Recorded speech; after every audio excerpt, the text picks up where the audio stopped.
Hey, hola a todos y todas. Espero se encuentren muy bien. Es un gusto saludarlos el día de hoy porque comenzamos con un nuevo libro en el canal. Les agradezco a todos los que participaron, por cierto, en la encuesta que puse en la pestaña de comunidad.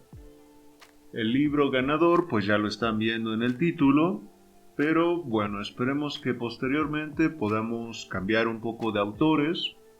Por el momento ustedes se han inclinado un poco más por las historias policíacas de Arthur Conan Doyle, con nuestro personaje favorito, Sherlock Holmes. Así que bueno, hoy empezamos con Las Memorias de Sherlock Holmes, que es una colección de historias que Arthur Conan Doyle publicó en 1894. Hoy nos vamos con la primera aventura. Comencemos. Estrella de Plata. Estoy viendo, Watson, que no tendré más remedio que ir, dijo Holmes cierta mañana, cuando estábamos desayunándonos juntos. ¿Ir? ¿A dónde? A Dartmoor, a King's Pyland. No me sorprendió. A decir verdad, lo único que me sorprendía era que no se encontrase mezclado ya en aquel suceso extraordinario que constituía tema único de conversación de un extremo a otro de toda la superficie de Inglaterra. Mi compañero se había pasado un día entero yendo y viniendo por la habitación con la barbilla caída sobre el pecho y el ceño contraído, cargando una y otra vez su pipa del tabaco negro más fuerte, sordo por completo a todas mis preguntas y comentarios. Nuestro vendedor de periódicos nos iba enviando las ediciones de todos los periódicos a medida que salían, pero Holmes los tiraba a un rincón después de haberles echado una ojeada. Sin embargo, a pesar de su silencio, yo sabía perfectamente cuál era el tema de sus cavilaciones. Solo había un problema pendiente de la opinión pública que podía mantener en vilo su capacidad de análisis, y ese problema era el de la extraordinaria desaparición del caballo favorito de la Copa Wessex y del trágico asesinato de su entrenador. Por eso su anuncio repentino de que iba a salir para el escenario del drama correspondió a lo que yo calculaba y deseaba. Me sería muy grato acompañarle hasta allí, si no le estorbo, le dije. Me haría usted un gran favor viniendo conmigo, Watson, y opino que no malgastará su tiempo, porque este suceso presenta algunas características que prometen ser únicas. Creo que disponemos del tiempo justo para tomar nuestro tren en la estación de Paddington. Durante el viaje entraré en más detalles del asunto. ¿Me haría usted un favor llevando sus magníficos gemelos de campo? Así fue como me encontré yo, una hora más tarde, en el rincón de un coche de primera clase, en route hacia Exeter, a toda velocidad, mientras Sherlock Holmes, con su cara angulosa y ávida, enmarcada por una gorra de viaje con orejeras, se chapuzaba rápidamente uno tras otro en el paquete de periódicos recién puestos a la venta, que había comprado en Paddington. Habíamos dejado ya muy atrás a Reading cuando tiró el último de todos debajo del asiento y me ofreció su petaca. «Llevamos buena marcha», dijo, mirando por la ventanilla y fijándose en su reloj. «En este momento marchamos a 53 millas y media por hora».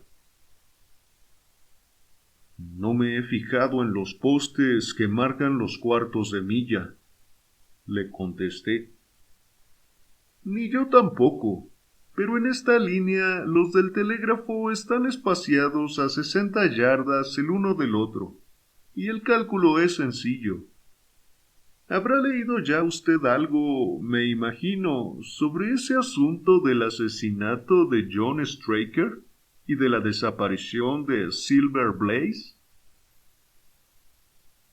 He leído lo que dicen el Telegraph y el Chronicle. Es este uno de los casos en que el razonador debe ejercitar su destreza en tamizar los hechos conocidos en busca de detalles, más bien que en descubrir hechos nuevos. Ha sido esta una tragedia tan fuera de lo corriente, tan completa y de tanta importancia, personal para muchísima gente, que nos vemos sufriendo de plétora de inferencias, conjeturas e hipótesis. Lo difícil aquí es desprender el esqueleto de los hechos absolutos e indiscutibles, de todo lo que no son sino arrequibes de teorizantes y de reporteros. Acto continuo, bien afirmado sobre esta sólida base, nuestra obligación consiste en ver qué consecuencias se pueden sacar y cuáles son los puntos especiales que constituyen el eje de todo el misterio. El martes por la tarde recibí sendos telegramas del coronel Ross, propietario del caballo, y del inspector Gregory, que está investigando el caso. En ambos se pedía mi colaboración. Martes por la tarde, exclamé yo. Y estamos a jueves por la mañana. ¿Por qué no fue usted ayer? Pues porque cometí una torpeza, mi querido Watson, y me temo que esto me ocurre con mucha mayor frecuencia de lo que creerán quienes solo me conocen por las memorias que usted ha escrito. La verdad es que me pareció imposible que el caballo más conocido de Inglaterra pudiera permanecer oculto mucho tiempo, especialmente en una región tan escasamente poblada como esta del norte de Dartmoor. Ayer estuve esperando de una hora a otra la noticia de que había sido encontrado, y de que su secuestrador era el asesino de John Straker.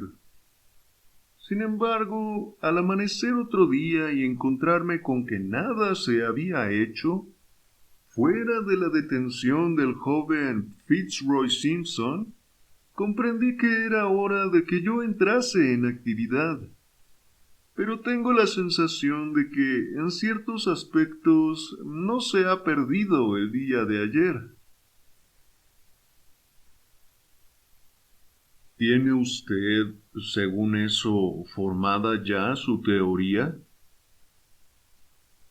Tengo por lo menos dentro del puño los hechos esenciales de este asunto. Voy a enumerárselos. No hay nada que aclare tanto un caso como el exponérselo a otra persona. Y si he de contar con la cooperación de usted, debo por fuerza señalarle qué posición nos sirve de punto de partida. Me arrellané sobre los cojines del asiento, dando chupadas a mi cigarro, mientras que Holmes, con el busto adelantado y marcando con su largo y delgado dedo índice sobre la planta de la mano los puntos que me detallaba, me esbozó los hechos que habían motivado nuestro viaje. Silver Blaze, me dijo, lleva sangre de Isonomy, y su historial en las pistas es tan lúcido como el de su famoso antepasado. Está en sus 5 años de edad, y ha ido ganando sucesivamente todos los premios de carreras para su afortunado propietario, el coronel Ross. Hasta el momento de la catástrofe era el favorito de la Copa Wessex, estando las apuestas a 3 contra 1 a favor suyo. Es preciso tener en cuenta que este caballo fue siempre el archifavorito de los aficionados a las carreras, sin que nunca los haya defraudado. Por eso se han apostado siempre sumas enormes a su favor, aun dando primas. De ello se deduce que muchísima gente estaba interesadísima en evitar que Silver Blaze se halle presente el martes próximo cuando se dé la señal de partida. Como es de suponer, en Kings Pyland, lugar donde se hallan situadas las cuadras de entrenamiento del coronel, se tenía en cuenta ese hecho. Tomáronse toda clase de precauciones para guardar al favorito. John Straker, el entrenador, era un jockey retirado, que había corrido con los colores del coronel Ross antes que el excesivo peso le impidiese subir a la báscula. 5 años sirvió al coronel como jockey y 7 de entrenador, mostrándose siempre un servidor leal y celoso. Tenía a sus órdenes 3 hombres, porque se trata de unas cuadras pequeñas en las que sólo se cuidaban en total 4 caballos. Todas las noches montaba guardia en la cuadra uno de los hombres, mientras los otros 2 dormían en el altillo. De los 3 hay los mejores informes. John Straker, que era casado, vivía en un pequeño chalet situado a unas 200 yardas de las cuadras. No tenía hijos, tenía un buen pasar y una criada. Las tierras circundantes no están habitadas, pero a cosa de media milla hacia el norte se alza un pequeño grupo de chalés que han sido edificados por un contratista de Tavistock, para cuantos, enfermos o no, deseen disfrutar de los aires puros de Dartmoor. El pueblo mismo de Tavistock se halla situado a unas 2 millas al oeste. También a cosa de 2 millas, pero cruzando los marjales, está la finca de entrenamiento de caballos de Capleton, propiedad del Lord Backwater, regentada por Silas Brown. En todas las demás direcciones, la región de marjales está completamente deshabitada, y sólo la frecuentan algunos gitanos trashumantes. Ahí tiene cuál era la situación el pasado lunes al ocurrir la catástrofe. Esa tarde, después de someterse a los caballos a ejercicio y de abrevarlos, como de costumbre, se cerraron las cuadras con llave a las 9. 2 de los peones se dirigieron entonces a la casa del entrenador, y allí cenaron en la cocina, mientras que el tercero, llamado Ned Hunter, se quedaba de guardia. Pocos minutos después de las 9, la criada, Edith Baxter, le llevó a la cuadra su cena, que consistía en un plato de cordero con salsa fuerte.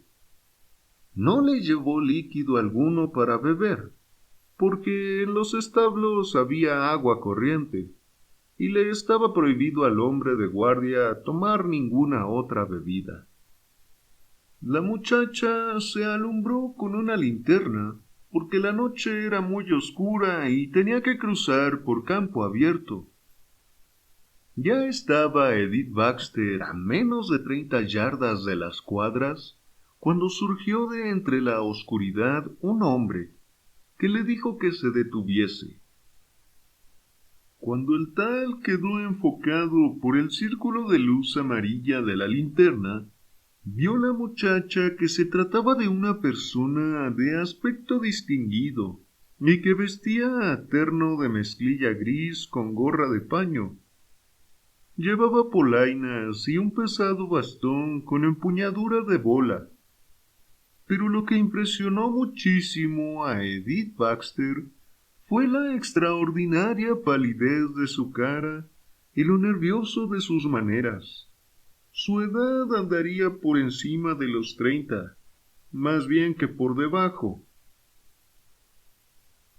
¿Puede usted decirme dónde me encuentro?, preguntó él.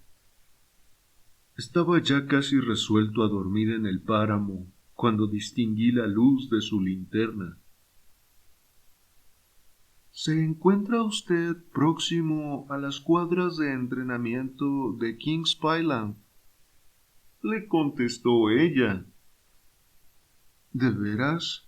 ¡Qué suerte la mía!, exclamó. Me han informado de que en ellas duermen solo todas las noches uno de los mozos. ¿Es que acaso le lleva usted la cena? Dígame, ¿será usted tan orgullosa que desdeñe el ganarse lo que vale un vestido nuevo? Sacó del bolsillo del chacto un papel blanco, doblado, y agregó: Haga usted que ese mozo reciba esto esta noche, y le regalaré el vestido más bonito que se puede comprar con dinero. La mujer se asustó viendo la ansiedad que mostraba en sus maneras, y se alejó a toda prisa, dejándolo atrás, hasta la ventana por la que tenía la costumbre de entregar las comidas. Estaba ya abierta y Hunter se hallaba sentado a la mesa pequeña que había dentro. Empezó a contarle lo que le había ocurrido, y en ese instante se presentó otra vez el desconocido. «Buenas noches», dijo éste, asomándose a la ventana. «Deseo hablar con usted unas palabras». La muchacha ha jurado que, mientras el hombre hablaba, vio que de su mano cerrada salía una esquina del paquetito de papel. «¿A qué viene usted aquí?», le preguntó el mozo. «A un negocio que le puede llenar con algo el bolsillo», le contestó el otro. «Usted tiene 2 caballos que figuran en la Copa Wessex, Silver Blaze y Bayard. Deme datos exactos acerca de ellos y nada perderá con hacerlo. Es cierto que, a igualdad de peso, Bayard podría darle al otro 100 yardas de ventaja en las 1200, y que la gente de estas cuadras ha apostado su dinero a su favor». «De modo que es usted uno de esos condenados individuos que venden informes para las carreras», exclamó el mozo de cuadra. «Le voy a enseñar de qué manera le servimos en Kings Pyland». Se puso en pie y echó a correr hacia donde estaba el perro para soltarlo. La muchacha escapó a la casa, pero durante su carrera se volvió para mirar, y vio que el desconocido estaba apoyado en la ventana.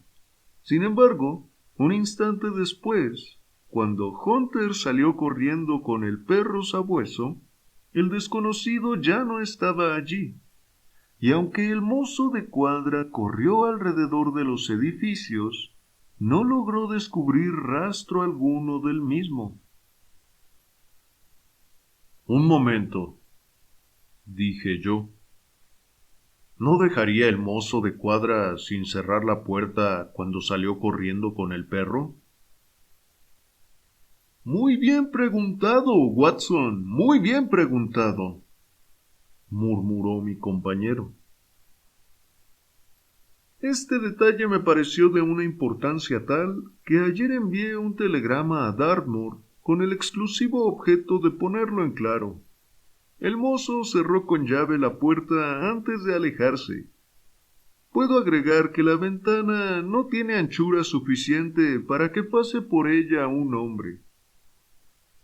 Hunter esperó a que volviesen los otros mozos de cuadra y entonces envió un mensaje al entrenador, enterándole de lo ocurrido.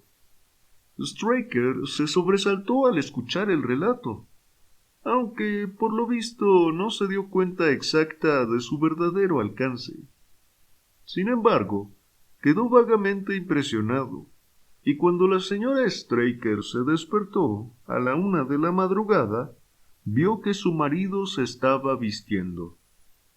Contestando a las preguntas de la mujer, le dijo que no podía dormir porque se sentía intranquilo acerca de los caballos, y que tenía el propósito de ir hasta las cuadras para ver si todo seguía bien.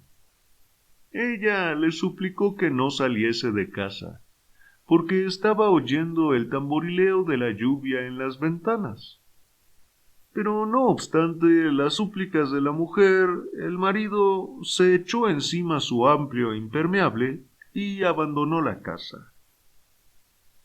La señora Straker despertóse a las 7 de la mañana y se encontró con que aún no había vuelto su marido. Se vistió a toda prisa, llamó a la criada y marchó a los establos. La puerta de estos se hallaba abierta. En el interior, todo hecho un ovillo, se hallaba Hunter en su sillón, sumido en un estado de absoluto atontamiento. El establo del caballo favorito se hallaba vacío, y no había rastro alguno del entrenador. Los 2 mozos de cuadra se dormían en el altillo de la paja, encima del cuarto de los atalajes. Se levantaron rápidamente. Nada habían oído durante la noche porque ambos tienen el sueño profundo. Era evidente que Hunter sufría los efectos de algún estupefaciente enérgico, y como no se logró que razonase, le dejaron dormir hasta que la droga perdiese fuerza.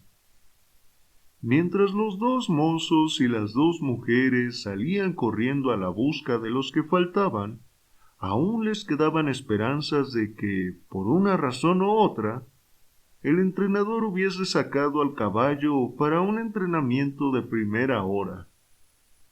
Pero al subir a una pequeña colina próxima a la casa, desde la que se abarcaba con la vista los páramos próximos, no solamente no distinguieron por parte alguna al caballo favorito, sino que vieron algo que fue para ellos como una advertencia de que se hallaban en presencia de una tragedia. A cosa de 1/4 de milla de las cuadras, el impermeable de Job Straker aleteaba encima de una mata de aliagas. Al otro lado de las aliagas, el páramo formaba una depresión a modo de cuenco, y en el fondo de ella fue encontrado el cadáver del desdichado entrenador. Tenía la cabeza destrozada por un golpe salvaje dado con algún instrumento pesado, presentando además una herida en el muslo, herida cuyo corte largo y limpio había sido evidentemente infligida con algún instrumento muy cortante. Sin embargo, veíase con claridad que Straker se había defendido vigorosamente contra sus asaltantes, porque tenía en su mano derecha un cuchillo manchado de sangre hasta la empuñadura, mientras que su mano izquierda aferraba una corbata de seda roja y negra, que la doncella de la casa reconoció como la que llevaba la noche anterior el desconocido que había visitado los establos. Al volver en sí de su atontamiento, Hunter se expresó también de manera terminante en cuanto a quién era el propietario de la corbata. Con la misma certidumbre aseguró que había sido el mismo desconocido quien, mientras se apoyaba en la ventana, había echado alguna droga en su plato de cordero en salsa fuerte, privando de ese modo a las cuadras de su guardián. Por lo que se refiere al caballo desaparecido, Veíanse en el barro del fondo del cuenco fatal pruebas abundantes de que el animal estaba allí cuando tuvo lugar la pelea. Pero desde aquella mañana no se ha visto al caballo, y aunque se ha ofrecido una gran recompensa, y todos los gitanos de Dartmoor andan buscándolo, nada se ha sabido del mismo.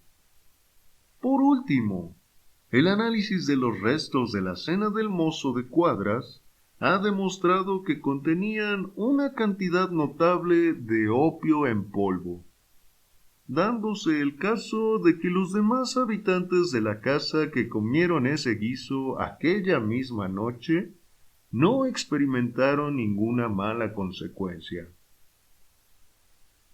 Esos son los hechos principales del caso. Una vez despojados de toda clase de suposiciones y expuestos de la peor manera posible, voy a recapitular ahora las actuaciones de la policía en el asunto. El inspector Gregory, a quien ha sido encomendado el caso, es un funcionario extremadamente competente. Si estuviera dotado de imaginación, llegaría a grandes alturas en su profesión.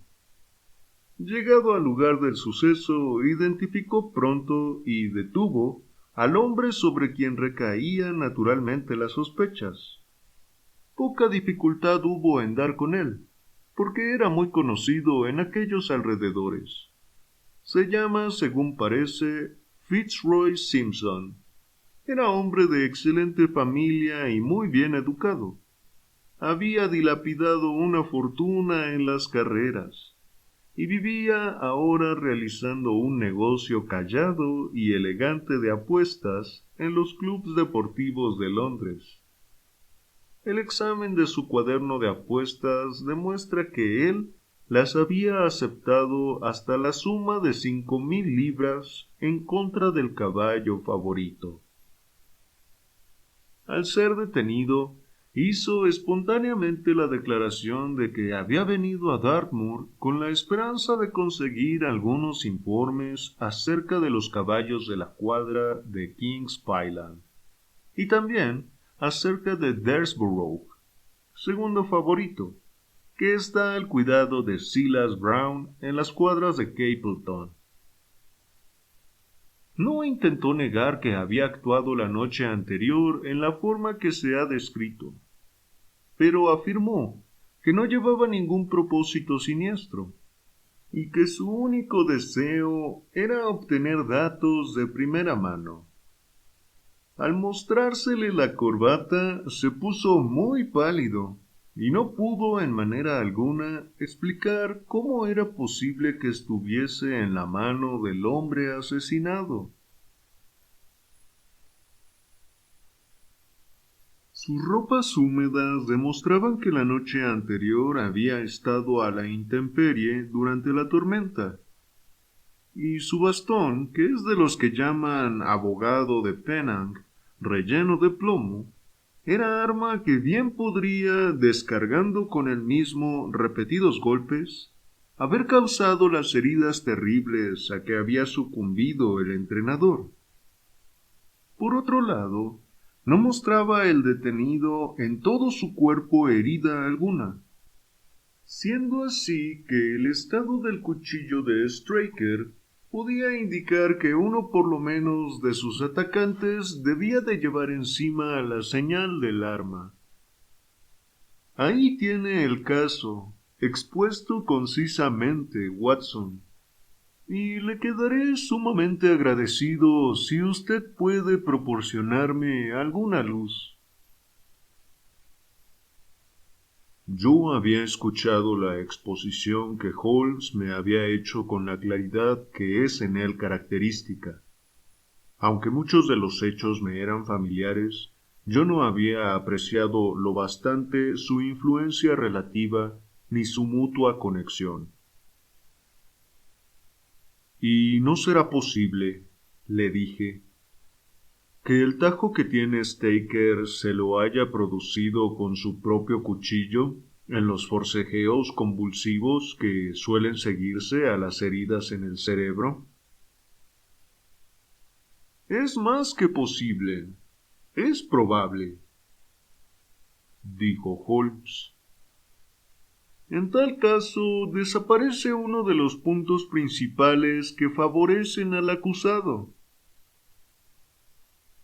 Pero, aun con todo eso, no llego a comprender cuál puede ser la teoría que sostiene la policía. Mucho me temo que cualquier hipótesis que hagamos se encuentre expuesta a objeciones graves, me contestó mi compañero. Lo que la policía supone, según yo me imagino, es que Fitzroy Simpson, después de suministrar la droga al mozo de cuadras y de haber conseguido de un modo u otro una llave duplicada, abrió la puerta del establo y sacó fuera al caballo, con intención, en apariencia, de mantenerlo secuestrado. Falta la brida del animal, de modo que Simpson debió de ponérsela.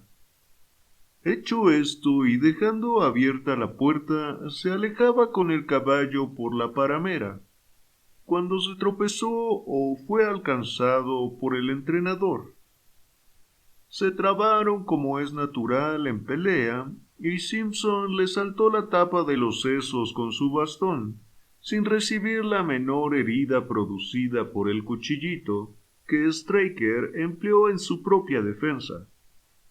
Y luego, o bien el ladrón condujo el animal a algún escondite que tenía preparado, o bien aquél se escapó durante la pelea y anda ahora vagando por los páramos.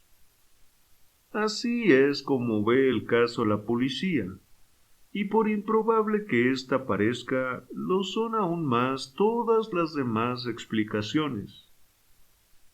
Sin embargo, yo pondré a prueba su veracidad así que me encuentre en el lugar de la acción. Hasta entonces, no veo que podamos adelantar mucho más de la posición en que estamos. Iba ya vencida la tarde cuando llegamos a la pequeña población de Tavistock, situada como la protuberancia de un escudo en el centro de la amplia circunferencia de Dartmoor. Dos caballeros nos esperaban en la estación. Era él un hombre alto y rubio, de pelo y barba leonados, y de ojos de un azul claro, de una rara viveza. El otro, un hombre pequeño y despierto, muy pulcro y activo, de levita y botines, patillitas bien cuidadas y monóculo.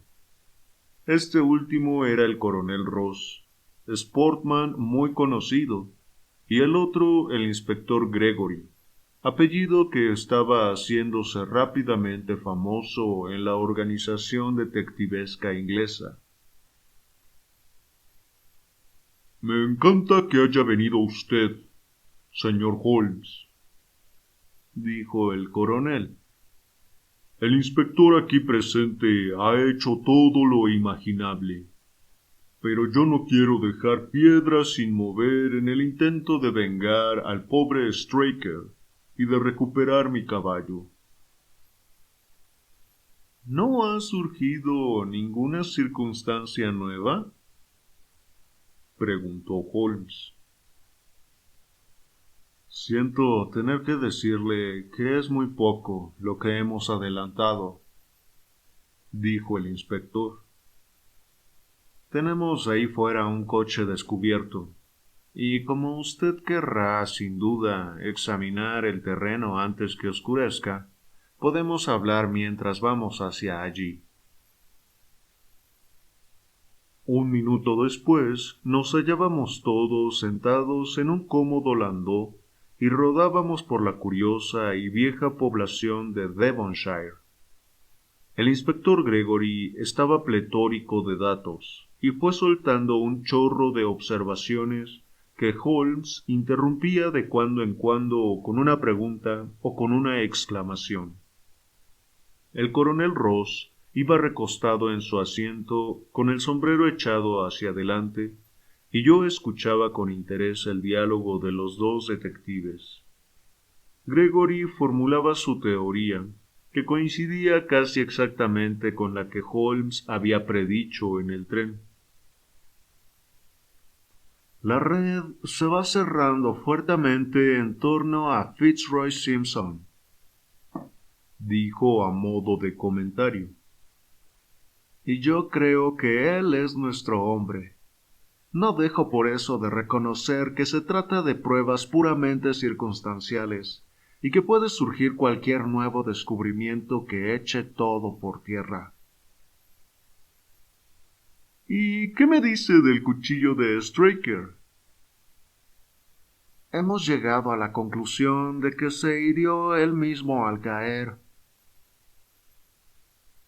Eso me sugirió mi amigo, el doctor Watson, cuando veníamos. De ser así, influiría en contra de Simpson. Sin duda alguna, a él no se le ha encontrado ni cuchillo ni herida alguna. Las pruebas de su culpabilidad son sin duda muy fuertes. Tenía gran interés en la desaparición del favorito. Recae sobre él la sospecha de haber narcotizado al mozo de cuadra. No hay duda de que anduvo a la intemperie durante la tormenta. Iba armado de un pesado bastón, y se encontró su corbata en las manos del muerto. La verdad es que creo que poseemos material suficiente para presentarnos ante el jurado. Holmes movió negativamente la cabeza y dijo: Un defensor hábil lo haría todo pedazos. ¿Para qué iba a sacar al caballo del establo? Si pretendía algún daño, ¿por qué no lo iba a hacer allí mismo? ¿Se le ha encontrado una llave duplicada? ¿Qué farmacéutico le vendió el opio en polvo? Sobre todo, ¿en qué sitio pudo esconder un caballo como este, él, forastero en esta región? ¿Qué explicación ha dado acerca del papel que deseaba que la doncella hiciese llegar al mozo de cuadra?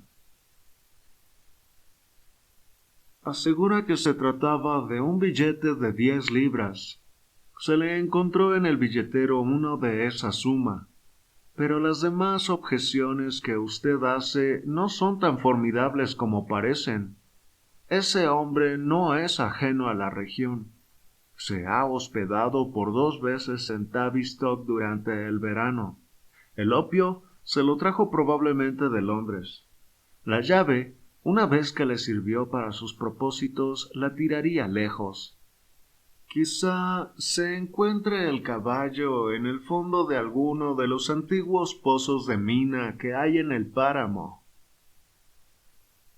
¿Y qué me dice a propósito de la corbata? Confiesa que es suya y afirma que la perdió. Pero ha surgido en el caso un factor nuevo, que quizá explique el que sacara al caballo del establo. Holmes aguzó los oídos. Hemos encontrado huellas que demuestran que la noche del lunes acampó una cuadrilla de gitanos a 1 milla del sitio en donde tuvo lugar el asesinato. Los gitanos habían desaparecido el martes. Ahora bien, partiendo del supuesto de que entre los gitanos y Simpson existía alguna clase de concierto, ¿no podría ser que cuando fue alcanzado llevase el caballo a los gitanos? ¿Y no podría ser que lo tuviesen estos? Desde luego que cabe en lo posible. Se está explorando el páramo en busca de estos gitanos. He hecho revisar también todas las cuadras y edificios aislados en Tavistock, en un radio de 10 millas.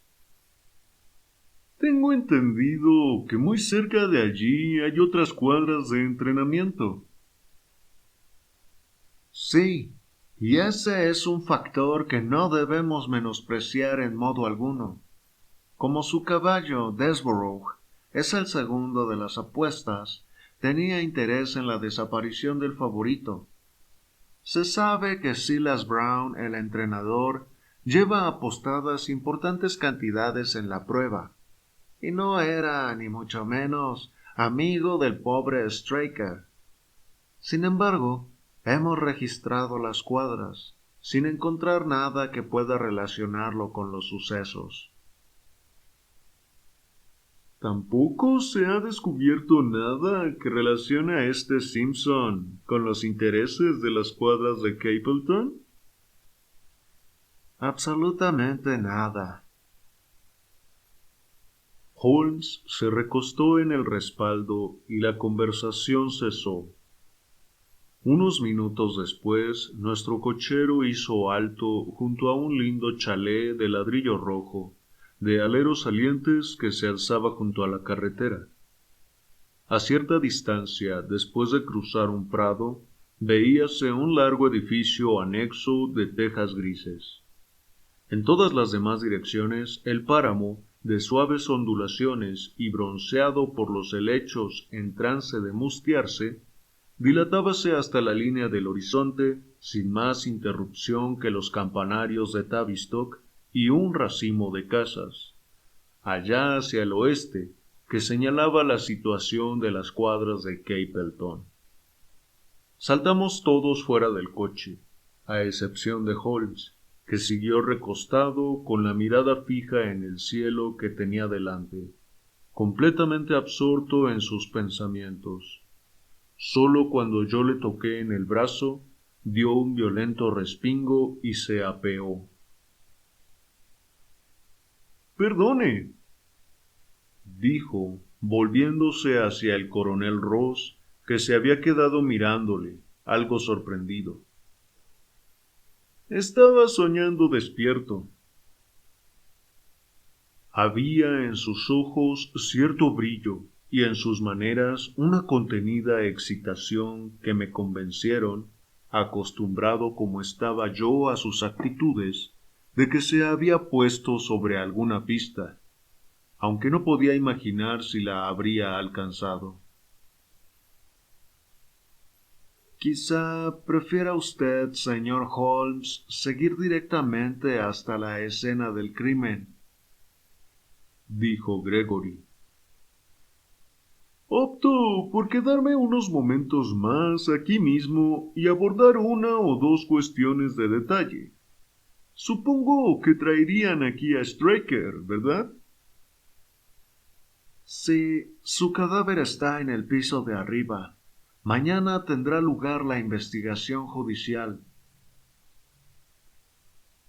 «Llevaba algunos años a su servicio, ¿no es cierto, coronel Ross?» «Siempre vi en él a un excelente servidor». «Dígame, inspector, harían ustedes, me imagino, un inventario de todo cuanto tenía en los bolsillos al morir, ¿verdad?» «Si desea ver lo que se le encontró, tengo los objetos en el cuarto de estar». «Me gustaría mucho».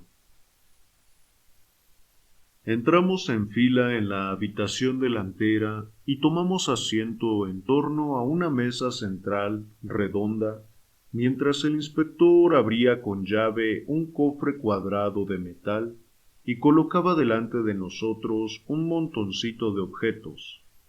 Había una caja de cerillas vestas, un cabo de 2 pulgadas de vela de sebo, una pipa ADP de raíz de eglantina, una tabaquera de piel de foca que contenía media onza de Cavendish en hebra larga, un reloj de plata con cadena de oro, un lapicero de aluminio, algunos papeles y un cuchillo de mango de marfil y hoja finísima, recta, con la marca Weiss & Co., Londres. «Este es un cuchillo muy especial», dijo Holmes, cogiéndolo y examinándolo minuciosamente. Como advierto en él manchas de sangre, supongo que se trata del que se encontró en la mano del difunto. Watson, con seguridad que este cuchillo es de los de su profesión. Es de la clase que llamamos para cataratas, le contesté. Eso me pareció. Una hoja muy fina destinada a un trabajo muy delicado. Artefacto raro para ser llevado por un hombre que había salido a una expedición peligrosa, especialmente porque no podía meterlo cerrado en el bolsillo. La punta estaba defendida por un disco de corcho, que fue hallado junto al cadáver, dijo el inspector. La viuda nos dijo que el cuchillo llevaba ya varios días encima de la mesa de tocador y que lo cogió al salir de la habitación. Como arma, valía poca cosa, pero fue quizá lo mejor que pudo echar mano en ese momento. Es muy posible. ¿Y qué papeles son esos? 3 de ellos son cuentas de vendedores de heno, con su recibí. Otro es una carta con instrucciones del coronel Ross. Y este otro es una factura de un modista por valor de 37 libras y 15 chelines, extendida por Madame Le Sourier de Bond Street, a nombre de William Derbyshire. La señora Straker nos ha informado de que el tal Derbyshire era un amigo de su marido, y que a veces le dirigían aquí las cartas. Esta Madame Derbyshire era mujer de gustos algo caros, comentó Holmes mirando de arriba a abajo la cuenta. 22 guineas es un precio bastante elevado para un solo vestido. Por lo visto, ya no hay nada más que ver por aquí, y podemos marchar hasta el lugar del crimen. Cuando salíamos del cuarto de estar, se adelantó una mujer que había estado esperando en el pasillo y puso su mano sobre la manga del inspector. Tenía el rostro macilento, delgado, ojeroso, con el sello de un espanto reciente. ¿Les han echado ustedes ya mano? ¿Los han descubierto ustedes? Exclamó jadeante. No, señora Straker, pero el señor Holmes, aquí presente, ha venido de Londres para ayudarnos, y haremos todo cuanto esté a nuestro alcance.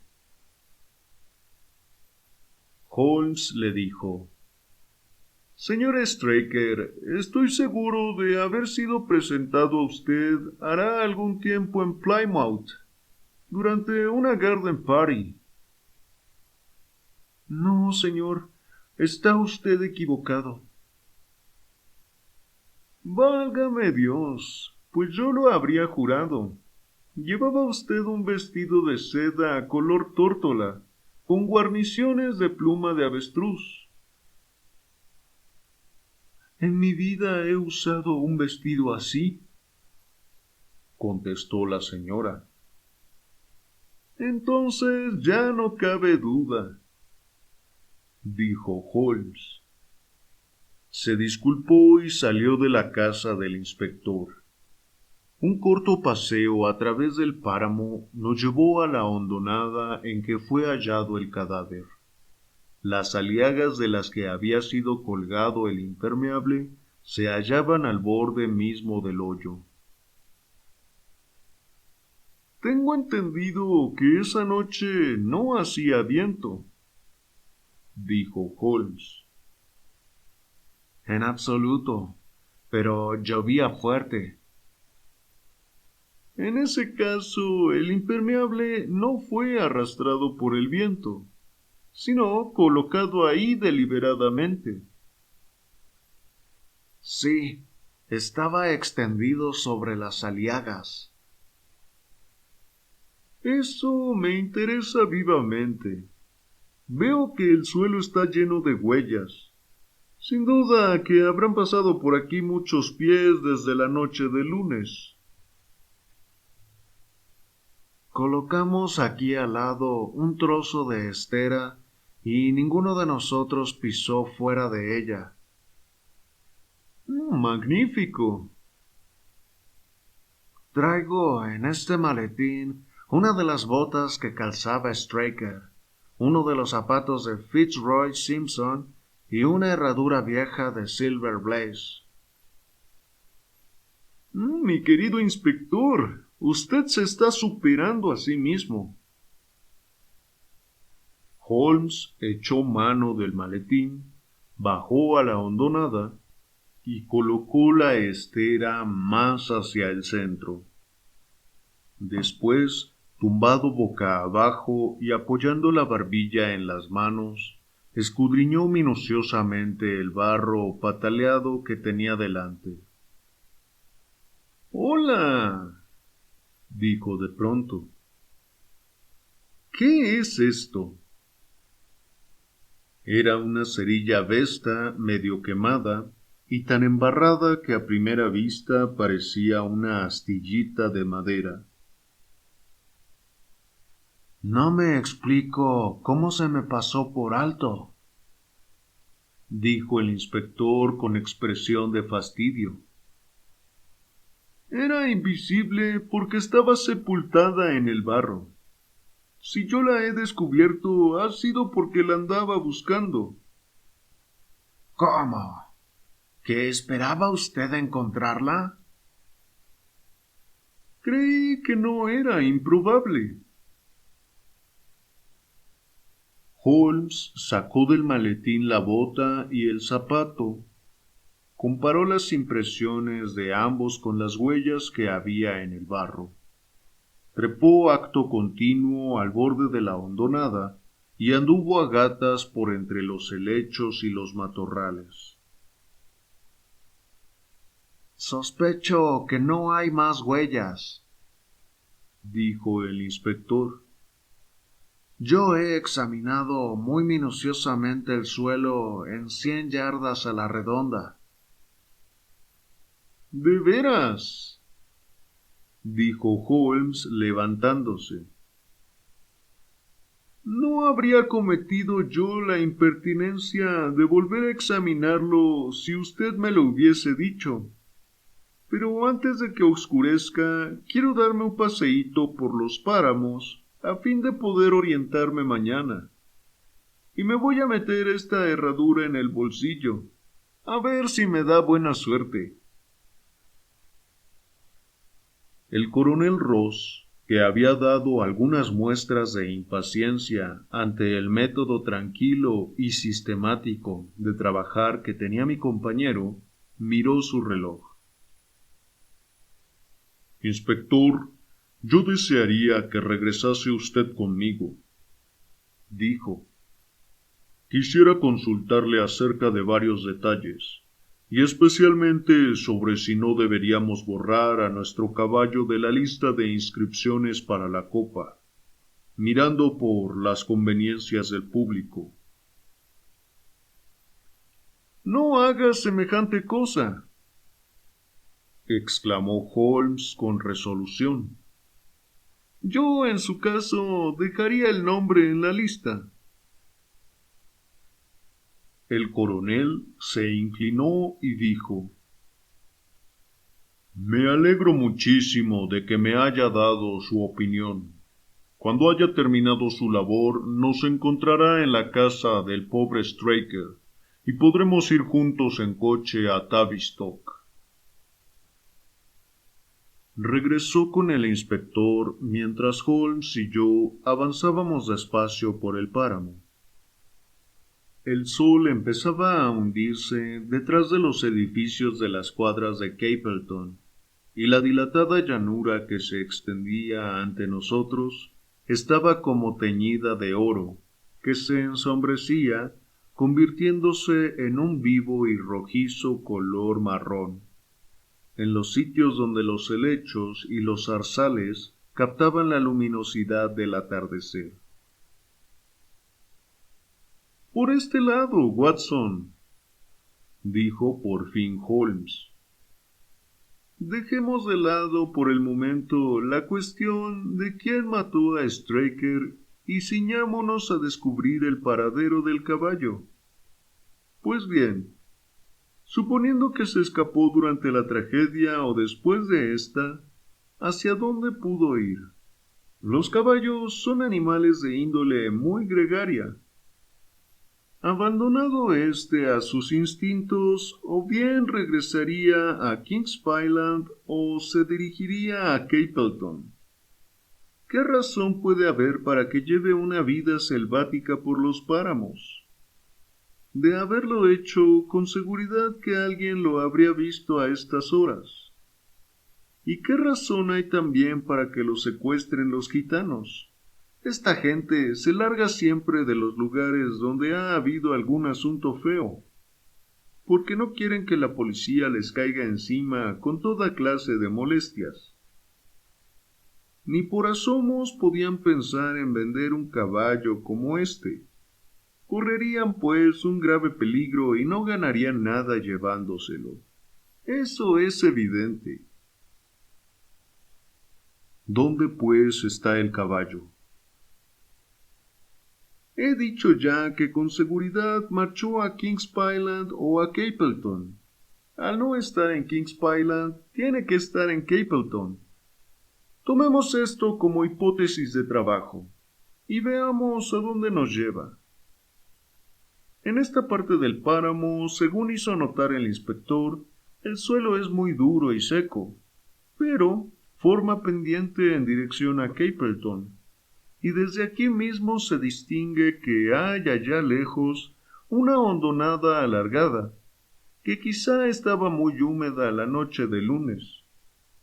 Si nuestra hipótesis es correcta, el caballo tuvo que cruzar esa hondonada, y es en esta donde debemos buscar sus huellas. Mientras hablábamos, habíamos ido caminando a buen paso y solo invertimos algunos minutos en llegar a la hondonada en cuestión. Yo, a petición de Holmes, tiré hacia la derecha, siguiendo el talud, y él tiró hacia la izquierda. No habría andado yo 50 pasos cuando le oí lanzar un grito, y vi que me llamaba con la mano.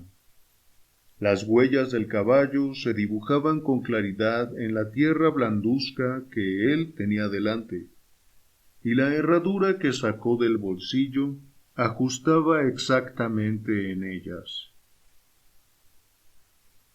«Vea usted qué valor tiene la imaginación», me dijo Holmes. «Es la única cualidad que le falta a Gregory. Nosotros nos imaginamos lo que pudo haber ocurrido. Hemos actuado siguiendo esa suposición, y resultó que estábamos en lo cierto. Sigamos adelante». Cruzamos el fondo pantanoso y entramos en un espacio de 1/4 de milla de césped seco y duro. Otra vez el terreno descendió en declive, y otra vez tropezamos con las huellas. Perdimos éstas por espacio de media milla, pero fue para volver a encontrarlas muy cerca ya de Capleton. El primero en verlas fue Holmes, y se detuvo para señalarlas con expresión de triunfo en el rostro. Paralelas a las huellas del caballo, veíanse las de un hombre. «Hasta aquí el caballo venía solo», exclamó. «Así es, el caballo venía solo hasta aquí». «Hola, ¿qué es esto?». Las dobles huellas cambiaron de pronto de dirección, tomando la de Kings Pyland. Holmes dejó escapar un silbido, y los dos fuimos siguiéndolas. Los ojos de Holmes no se apartaban de las pisadas, pero yo levanté la vista para mirar a un lado, y vi con sorpresa esas mismas dobles huellas que volvían en dirección contraria. «Un tanto para usted, Watson», dijo Holmes cuando yo le hice ver aquello. «Nos ha ahorrado una larga caminata que nos habría traído de vuelta sobre nuestros propios pasos. Sigamos esta huella de retorno». No tuvimos que andar mucho. La doble huella terminaba en la calzada de asfalto que conducía a las puertas exteriores de las cuadras de Capleton. Al acercarnos, salió corriendo de las mismas un mozo de cuadra. «Aquí no queremos ociosos», nos dijo. «Solo deseo hacer una pregunta», dijo Holmes, metiendo en el bolsillo del chaleco los dedos índice y pulgar. «¿Será demasiado temprano para que hablemos con tu jefe, el señor Silas Brown? ¿Si acaso venimos mañana a las 5 de la mañana?» «Válgame Dios, caballero. Si alguno anda a esa hora por aquí, será él, porque es siempre el primero en levantarse. Pero ahí lo tiene usted precisamente, y él podrá darle en persona la respuesta». «De ninguna manera, señor. De ninguna manera me jugaría el puesto si él me va a recibir dinero de usted. Si lo desea, démelo más tarde». En el momento en que Sherlock Holmes metía de nuevo en el bolsillo la media corona que había sacado del mismo, avanzó desde la puerta un hombre entrado en años y de expresión violenta que empuñaba en la mano un látigo de caza. «¿Qué pasa, Dawson?», gritó. «No quiero chismorreos. Vete a tu obligación. Ustedes, ¿qué diablos quieren ustedes por acá?»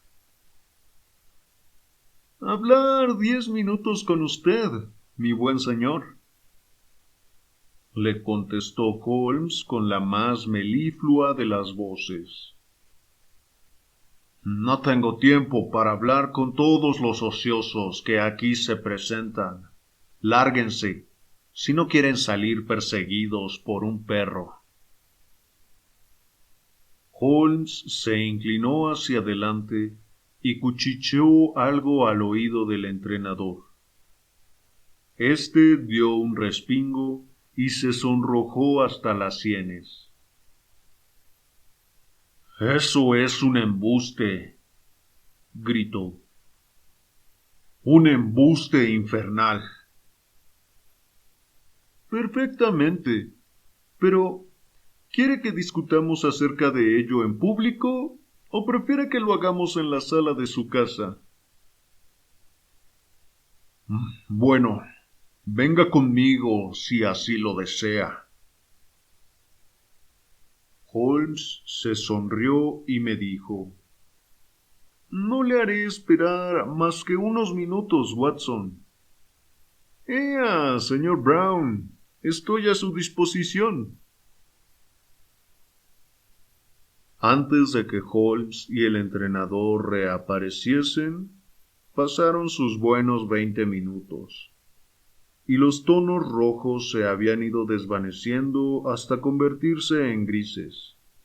Jamás he visto cambio igual al que había tenido lugar en Silas Brown durante tan breve lapso. El color de su cara era cadavérico, brillaban sobre sus cejas gotitas de sudor, y le temblaban las manos de tal manera que el látigo de caza se agitaba lo mismo que una rama sacudida por el viento. Sus maneras valentonas y avasalladoras habían desaparecido por completo, y avanzaba al costado de mi compañero con las mismas muestras de zalamería de un perro a su amo. Serán cumplidas sus instrucciones, serán cumplidas, le decía. No quiero equivocaciones, dijo Holmes, volviéndose a mirar, y el entrenador parpadeó al encontrarse con la mirada amenazadora de mi compañero. Oh, no, no las habrá. Estaré allí. ¿Quiere que lo cambie antes o después? Holmes meditó un momento y de pronto rompió a reír. No, no lo cambie, dijo. Le daré instrucciones por escrito a este respecto. Nada de trampas o... Puede usted confiar en mí. Puede usted confiar en mí. Usted actuará en ese día igual que si fuera suyo. Puede usted descansar en mí. Sí, creo que puedo hacerlo. Bueno, mañana sabrá usted de mí. Holmes dio media vuelta, sin hacer caso de la mano temblorosa que el otro le tendió, y nos pusimos en camino para Kings Pyland. Rara vez he tropezado con una mezcla de fanfarrón, cobarde y reptil como este maese Silas Brown, comentó Holmes mientras caminábamos juntos a paso largo. Entonces, es que el caballo lo tiene él, ¿verdad? Me vino con fanfarronadas, queriendo hurtar el cuerpo, pero yo le hice una descripción tan exacta de todos los pasos que había dado aquella mañana, que ha acabado convenciéndose de que le estuve mirando. Usted, como es natural, se fijaría en que la puntera de las huellas tenía una forma cuadrada muy especial, y también se fijaría en que las de sus botas correspondían exactamente a la de las huellas. Además, como es natural, ningún subalterno se habría atrevido a semejante cosa. Le fui relatando cómo él, al levantarse él primero, según tenía por costumbre, vio que por el páramo vagaba un caballo solitario, que se dirigió hasta el lugar en que estaba el animal y que reconoció con asombro, por la mancha blanca de la frente, que dio al caballo favorito su nombre, que la casualidad ponía en sus manos el único caballo capaz de vencer al otro, por el que él había apostado su dinero. Acto continuo, le conté que su primer impulso había sido devolverlo a Kings Pyland, pero que el demonio le había hecho ver cómo podía ocultar el caballo hasta después de la carrera, y que entonces había vuelto sobre sus pasos y lo había escondido en Capleton. Al oír cómo yo le contaba todos los detalles, se dio por vencido, y solo pensó ya en salvar la piel. Pero se había realizado un registro en sus establos. Bueno, un viejo disfrazacaballos como él tiene muchas artimañas. Pero, ¿no le da a usted miedo dejar el caballo en poder suyo, teniendo como tiene toda clase de intereses en hacerle daño?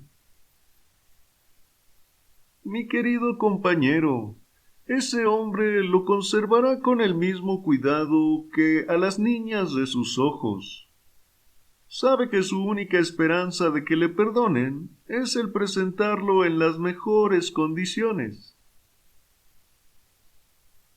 A mí no me dio el coronel Ross la impresión de hombre capaz de mostrarse generoso, haga él lo que haga. La decisión no está en manos del coronel Ross. Yo sigo mis propios métodos, y cuento mucho o cuento poco, según me parece. Es la ventaja de no actuar como detective oficial. No sé si usted habrá reparado en ello, Watson, pero la manera de tratarme el coronel fue un poquito altanera. Estoy tentado en divertirme un poco a costa suya. No le hable usted nada acerca del caballo. Desde luego que no lo haré sin permiso de usted. Además, esto resulta un hecho subalterno si se compara con el problema de quién mató a John Straker. ¿A ese problema al que usted se va a dedicar? Todo lo contrario. Ambos regresamos a Londres con el tren de la noche. Las palabras de mi amigo me dejaron como fulminado. Llevábamos solo algunas horas en Devonshire y me resultaba totalmente incomprensible que suspendiese una investigación que tan brillante principio había tenido. Ni una sola palabra más conseguí sacarle hasta que estuvimos de regreso en casa del entrenador. El coronel y el inspector nos esperaban en la sala. Mi amigo y yo regresamos a la capital con el expreso de medianoche, dijo Holmes. Hemos podido respirar durante un rato el encanto de sus magníficos aires de Dartmoor. El inspector puso tamaños ojos. El coronel torció desdeñosamente el labio. Veo que usted desespera de poder detener al asesino del pobre Straker, dijo el coronel. Holmes se encogió de hombros y dijo: Desde luego, existen graves dificultades para conseguirlo. Sin embargo, tengo toda clase de esperanzas de que su caballo tomará el martes la partida en la carrera. Y yo le suplico tenga para ello listo a su jockey. ¿Podría pedir una fotografía del señor John Straker? El inspector sacó una de un sobre que tenía en el bolsillo y se la entregó a Holmes. Querido Gregory, usted se adelanta a todo lo que yo necesito. Si ustedes tienen la amabilidad de esperar aquí unos momentos, yo quisiera hacer una pregunta a la mujer de servicio. No tengo más remedio que decir que me ha defraudado bastante su asesor londinense, dijo el coronel Ross, ásperamente, cuando mi amigo salió de la habitación. No veo que hayamos adelantado nada desde que él vino. ¿Tiene usted por lo menos la seguridad que le ha dado de que su caballo tomará parte en la carrera? Sí, tengo la seguridad que él me ha dado, dijo el coronel, encogiéndose de hombros. Preferiría tener mi caballo. Iba yo a contestar algo en defensa de mi amigo, cuando éste volvió a entrar en la habitación. Y ahora, caballeros, estoy listo para ir a Tavistock, les dijo. Al subir al coche, uno de los mozos de cuadra mantuvo abierta la portezuela. De pronto pareció ocurrírsele a Holmes una idea, porque se echó hacia adelante y dio un golpecito al mozo en el brazo, diciéndole: Veo ahí en el prado algunas ovejas. ¿Quién las cuida? Yo las cuido, señor. ¿No les ha pasado nada malo a estos animales durante los últimos tiempos? Verá usted, señor, no ha sido cosa muy grave, pero el hecho es que 3 de los animales han quedado mancos. Me fijé en que la contestación complacía muchísimo a Holmes, porque se rió por lo bajo y se frotó las manos. Ahí tiene, Watson, un tiro de largo alcance, de alcance muy largo, me dijo, pellizcándome el brazo. Gregory, permítame llamarle la atención sobre esta extraña epidemia de las ovejas.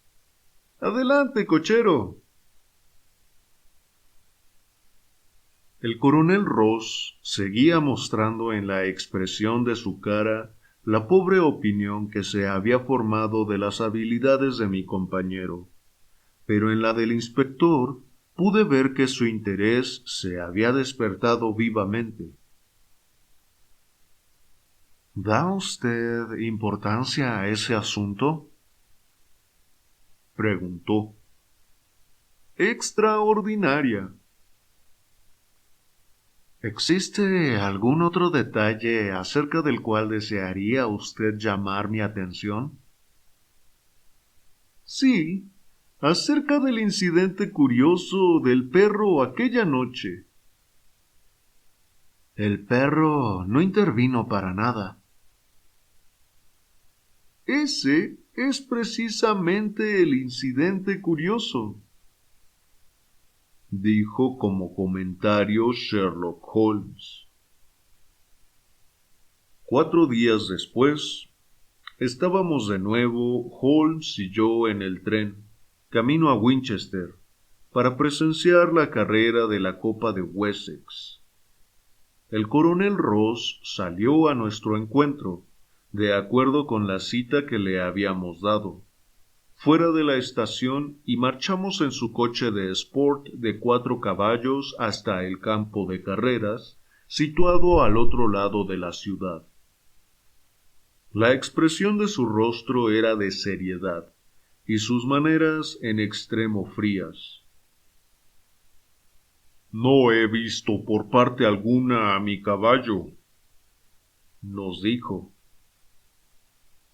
¿Será usted capaz de conocerlo si lo ve? ¿No es así?, le preguntó Holmes.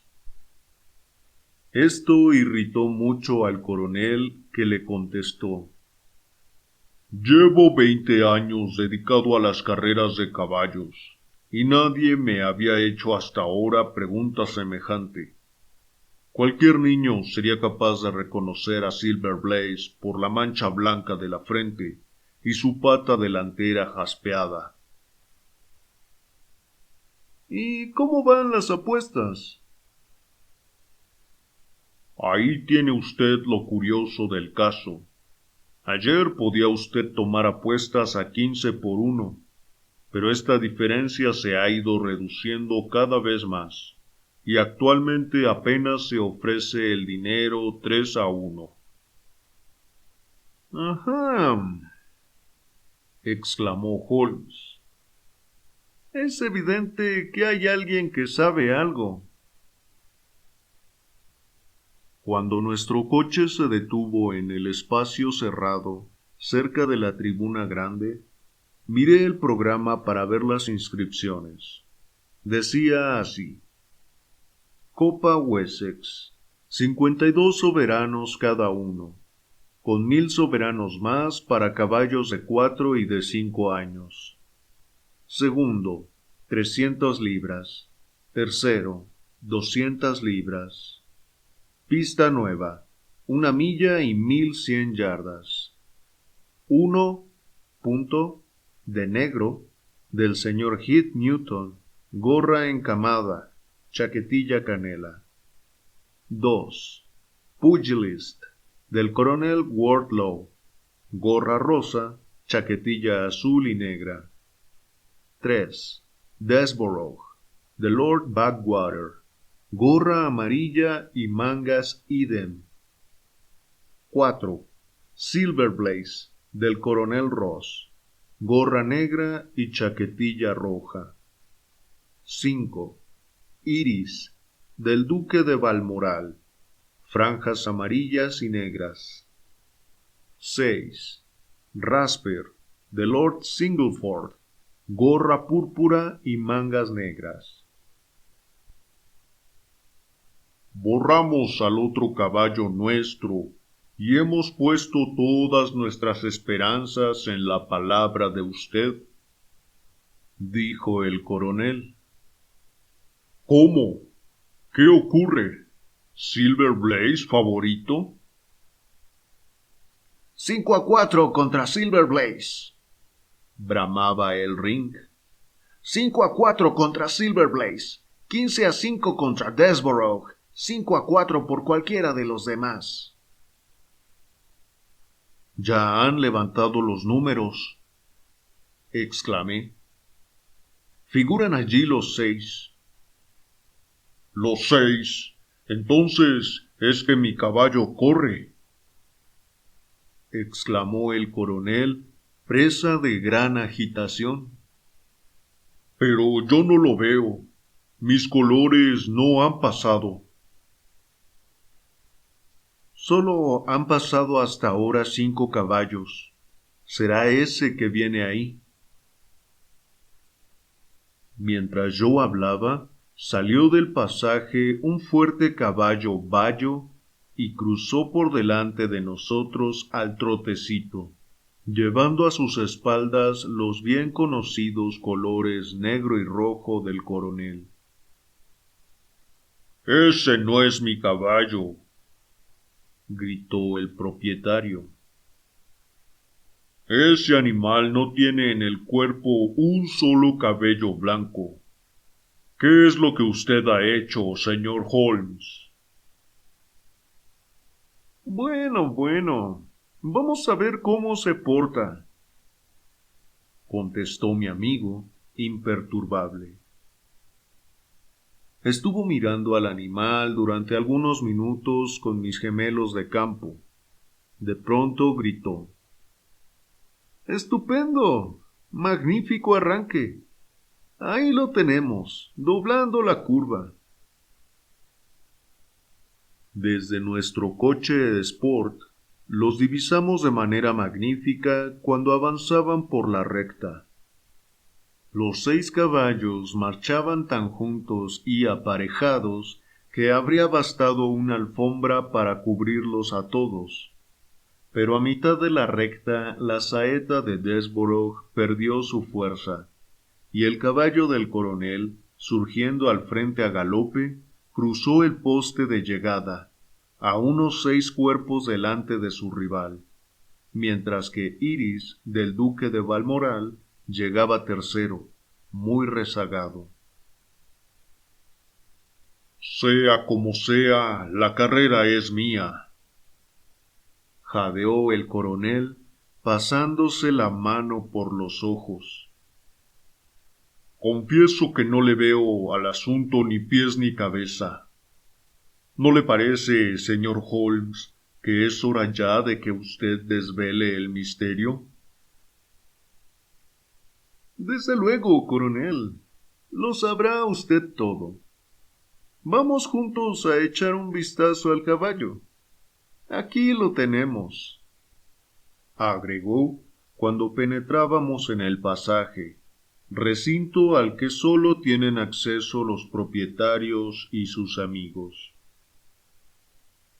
«No tiene usted sino lavarle la cara y la pata con alcohol, y verá cómo se trata del mismo querido Silver Blaze de siempre».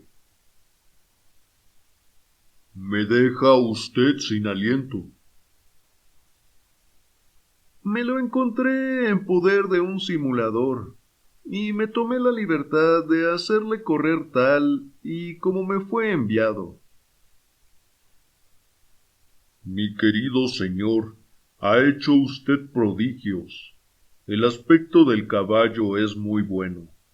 En su vida corrió mejor. Le debo a usted 1000 excusas por haber puesto en duda su habilidad. Me ha hecho un gran favor recuperando mi caballo. Me lo haría usted todavía mayor si pudiera echarle el guante al asesino de John Straker. Lo hice ya, contestó con tranquilidad Holmes. El coronel y yo le miramos atónitos. ¿Que le ha echado usted el guante? ¿Y dónde está? Está aquí. ¿Aquí? ¿Dónde? En este instante está en mi compañía. El coronel se puso colorado e irritado y dijo: Señor Holmes, confieso cumplidamente que he contraído obligaciones con usted, pero eso que ha dicho tengo que mirarlo o como un mal chiste o como un insulto. Sherlock Holmes se echó a reír y contestó: Coronel, le aseguro que en modo alguno he asociado el nombre de usted con el crimen. El verdadero asesino está detrás mismo de usted. Holmes avanzó y puso su mano sobre el reluciente cuello del pura sangre. ¡El caballo!, exclamamos a una el coronel y yo. Sí, el caballo. Quizá aminore su culpabilidad si les digo que lo hizo en defensa propia, y que John Straker era un hombre totalmente indigno de la confianza de usted. Pero aquí suena la campana, y como yo me propongo ganar algún dinerillo en la próxima carrera, diferiré una explicación más extensa para otro momento más adecuado.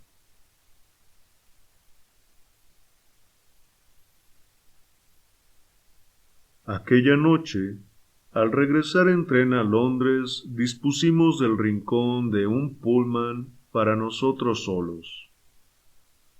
Creo que el viaje fue tan breve para el coronel Ross como para mí, porque lo pasamos escuchando el relato que nuestro compañero nos hizo de lo ocurrido en las cuadras de entrenamiento de Dartmoor, el lunes por la noche, y de los medios de que se valió para aclararlo. Confieso, nos dijo, que todas las hipótesis que yo había formado a base de las noticias de los periódicos resultaron completamente equivocadas. Sin embargo, había en esos relatos determinadas indicaciones de no haber estado sobrecargadas con otros detalles que ocultaron su verdadero significado.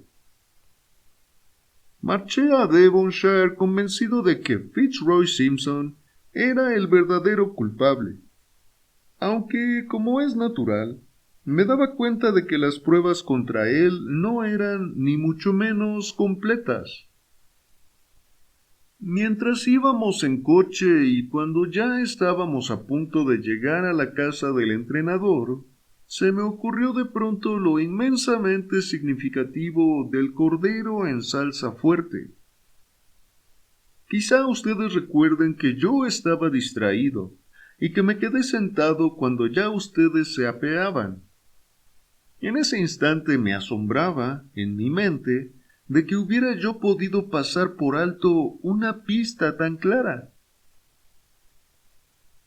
Pues yo, dijo el coronel, confieso que ni aun ahora comprendo en qué puede servirnos. Fue el primer eslabón de mi cadena de razonamientos. El opio en polvo no es en modo alguno sustancia insípida. Su sabor no es desagradable, pero sí perceptible. De haberlo mezclado con cualquier otro plato, la persona que lo hubiese comido lo habría descubierto sin la menor duda. Y es probable que no hubiese seguido comiendo. La salsa fuerte era exactamente el medio de disimular ese sabor. Este hombre desconocido, Fitzroy Simpson, no podía en modo alguno haber influido con la familia del entrenador para que se sirviese aquella noche esa clase de salsa, y llegaría a coincidencia monstruosa el suponer que ese hombre había ido, provisto de opio en polvo, la noche misma en que comían un plato capaz de disimular su sabor. Semejante caso no cabe en el pensamiento.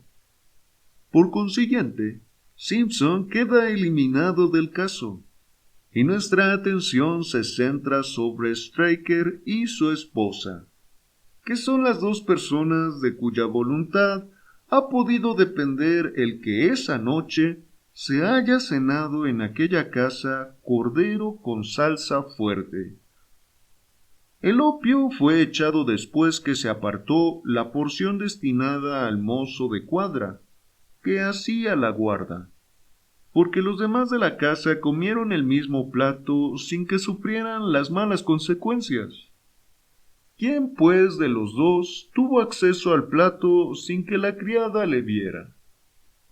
Antes de decidir esta cuestión, había yo comprendido todo el significado que tenía el silencio del perro, porque siempre ocurre que una deducción exacta sugiere otras. Por el incidente de Simpson me había enterado de que en la casa tenían un perro, y sin embargo, ese perro no había ladrado con fuerza suficiente para despertar a los dos mozos que dormían en el altillo, a pesar de que alguien había entrado y se había llevado un caballo. Era evidente que el visitante nocturno era persona a la que el perro conocía mucho. Yo estaba convencido ya, o casi convencido, de que John Straker había ido a las cuadras en lo más profundo de la noche y había sacado de ellas a Silver Blaze. ¿Con qué finalidad? Sin duda alguna que con una finalidad turbia, porque de otro modo, ¿para qué iba a suministrar una droga estupefaciente a su propio mozo de cuadras? Pero yo no atinaba con qué finalidad podía haberlo hecho. Antes de ahora, se han dado casos de entrenadores que han ganado importantes sumas de dinero apostando contra sus propios caballos, por medio de agentes y recurriendo a fraudes para impedirles luego que ganasen la carrera. Unas veces valiéndose del jockey, que sujetaba al caballo, otras veces recurriendo a medios más seguros y más sutiles. ¿De qué medio pensaba servirse en esta ocasión? Yo esperaba encontrar en sus bolsillos algo que me ayudase a formar una conclusión. Eso fue lo que ocurrió. Seguramente que ustedes no han olvidado el extraño cuchillo que se encontró en la mano del difunto. Un cuchillo que ningún hombre en su sano juicio habría elegido para arma. Según el doctor Watson nos dijo, se trataba de una forma de cuchillo que se emplea en cirugía para las más delicadas de las operaciones conocidas. También, esa noche iba a ser empleado para realizar una operación delicada.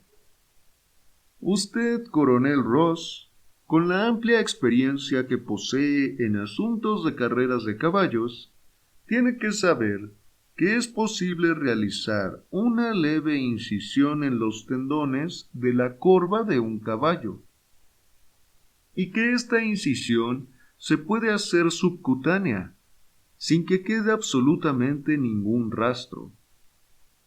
El caballo así operado sufre una pequeñísima cojera, que se atribuiría a un mal paso durante los entrenamientos o a un ataque de reumatismo, pero nunca a una acción delictiva. «¡Canalla y miserable!», exclamó el coronel. Ahí tenemos la explicación de por qué John Straker quiso llevar al caballo al páramo. Un animal de tal vivacidad habría despertado seguramente al más profundo dormilón en el momento en que sintiese el filo del cuchillo. Era absolutamente necesario operar al aire libre. «He estado ciego», exclamó el coronel. «Naturalmente que para eso era para lo que necesitaba el trozo de vela, y por lo que encendió una cerilla». «Sin duda alguna. Pero al hacer yo inventario de las cosas que tenía en los bolsillos, tuve la suerte de descubrir no solo el método empleado para el crimen, sino también sus móviles. Como hombre de mundo que es, coronel, sabe que nadie lleva en sus bolsillos las facturas pertenecientes a otras personas. Bastante tenemos la mayor parte de nosotros con pagar las nuestras propias. Deduje en el acto que Straker llevaba una doble vida y que sostenía una segunda casa. La índole de la factura me demostró que andaba de por medio una mujer que tenía gustos caros. Aunque es usted generoso con su servidumbre, difícilmente puede esperarse que un empleado suyo esté en condiciones de comprar a su mujer vestidos para calle de 20 guineas. Interrogué a la señora Straker sin que ella se diese cuenta acerca de ese vestido. Seguro ya de que ella no lo había tenido nunca. Tomé nota de la dirección de la modista, convencido de que visitándola con la fotografía de Straker podría desembarazarme fácilmente de aquel mito del señor Derbyshire. Desde ese momento quedó todo claro. Straker había sacado el caballo y lo había llevado a una hondonada en la que su luz resultaría invisible para todos. Simpson, al huir, había perdido la corbata, y Straker la recogió con alguna idea, quizá con la de atar la pata del animal. Una vez dentro de la hondonada, se situó detrás del caballo y encendió la luz, pero aquel, asustado por el súbito resplandor y con el extraordinario instinto propio de los animales de que algo malo se le quería hacer, largó una coz y la herradura de acero golpeó a Straker en plena frente. A pesar de la lluvia, Straker se había despojado ya de su impermeable para llevar a cabo su delicada tarea, y al caer, su mismo cuchillo le hizo un corte en el muslo. ¿Me explico con claridad? «Asombroso», exclamó el coronel. «Asombroso. Parece que hubiera usted estado allí presente». Confieso que mi último tiro fue de larguísimo alcance.